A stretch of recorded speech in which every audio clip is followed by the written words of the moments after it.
investors, welcome back to Rychotech Industries. You may be wondering why I'm driving a car. Well, it's late. I really want to get this video done. In order to do that, I have to shoot tonight, and I can't shoot in my house because people are trying to sleep.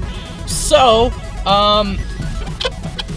there we go. I can't have the defroster on, otherwise the audio, what am I talking about? So I'm shooting the video here in the car while driving around. Because why not?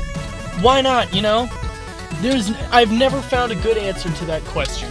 This is going to be a Christmas video about not Christmas games, but why? Well, this is a special Christmas. I am turning 21. And what do you do when you turn 21? You reminisce. So, I'm gonna talk about games I played growing up. I don't know why I like these games. Some of the two, it's only two, but they're both super weird and don't make a lot of sense if you get right down to it. So, why did I like these games? I don't know. And you know what? I'm 21. I can do whatever I want. There's not a thing I can't do. Here's a list of things that I can't do. Alright, so let's get to the first game on the list of two games, Razor Freestyle Scooter. Do you remember back when you were a kid? Unless, of course, you're a kid now.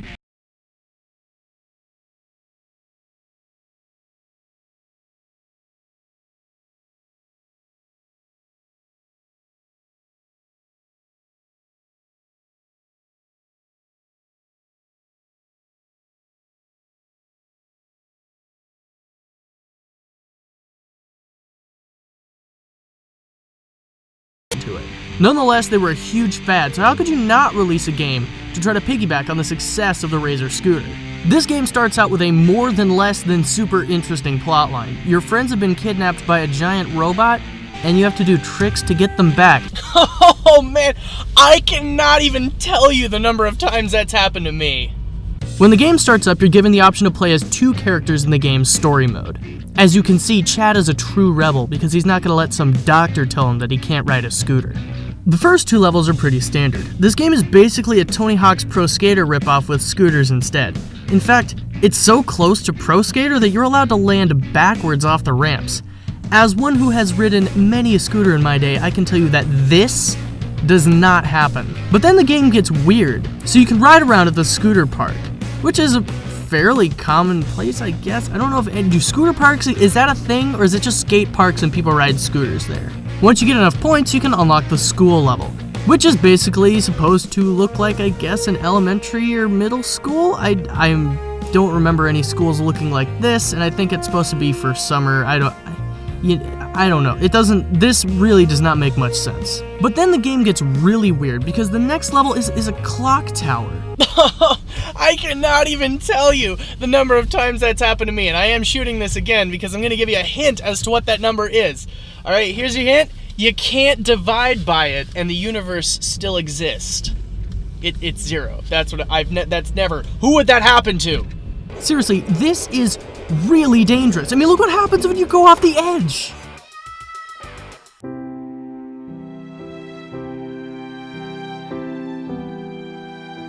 Oh no, see, look, he's fine. For the beginning of the game, you just have to unlock your next stage by getting the point requirement, which really isn't that difficult. But the game is still frustrating. So what level comes after Clock Tower, you may ask? Sky Fortress? Sky Fortress? So this game went from normal to rebellious to dangerous to ridiculous? There are 6 Sky Fortresses in this game, and they all have the exact same goal. Collect all the red wheels. There's not much more to say. It's a game with only 3 normal levels and 6 challenge levels, which are really more of a frustration because it feels like the game's fault more than your own just due to the timing of tricks and jumps. All the Sky Fortresses are for is unlocking characters. You unlock more Sky Fortresses by beating more challenges in the original 3 levels. The game really doesn't go much further than that, which is pretty sad. There was some potential here, I guess, maybe if they'd made more normal levels, but it feels like they ran out of time to develop or just ran out of ideas. The next game is called Monster Truck Madness. Just listen to the explanation of it. One thing that none of you will be able to experience the same way that I did is the announcer's voice. Why? Well, because it sounds like the dad of one of my friends. Down and dirty racing! This game was cool because you were able to play as all your favorite monster trucks like Gravedigger and Yeah, I think that's the only one I actually know. It's a weird game because just like a real monster truck, both sets of wheels turn, which causes its turning to feel super floaty and makes it really hard to get back on the track. Now, I'm gonna stop right there just to point this out. You wanna know who developed this game? Does that logo on the cartridge look familiar? Right there. I'm talking, you know, the yellow one. I don't know. They've made a few titles, such as. Yeah, so you get the idea. This is them in the late 90s on the N64. I don't know what else they were doing at this point, but man, they had to start somewhere, but I had no idea that this is where they started. Back to the game. There are a few power-ups, but only a couple are really worth it. This drill makes everyone small, the missiles launch them up. This NOS makes you go fast. This shield, okay, well, that's not what a shield does. The spring makes you jump, you can leave oil slick, the hover conversions make you fly. Whoa. Wait a second. Since when were monster trucks able to fly like it's Back to the Future? This is truly the only reason for me to put this game back into the N64. It's super fun just to find the conversions and fly around for a little bit. Oh yeah, and when setting the weather in this game, you can set the world to pitch black. If I can't even tell the texture of the road well during the day, what use is pitch black mode? Who is this for? How many hardcore fans did you think you actually had? Now, I truly do not know why these games were fun to me as a kid, but it was probably just because they were video games. You know, you expected them to be fun, and so you had fun with what you had. If you think about it, someone out there, I actually know personally, loves Sonic 06, but why is this? We agree that it's a terrible video game, that it's no good.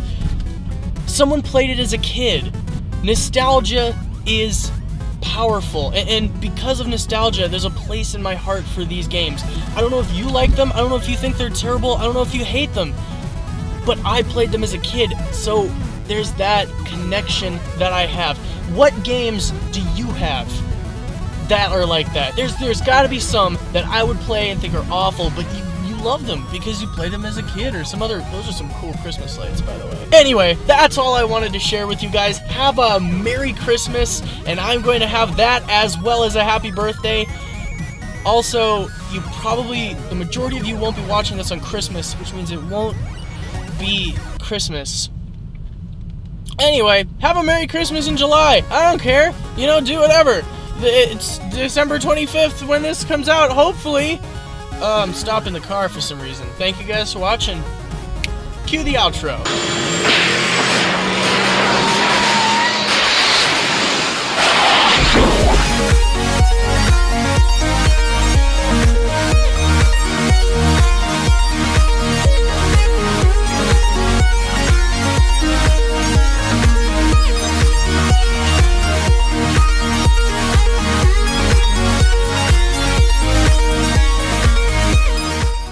It was Christmas lights out there. Christmas lights are pretty cool.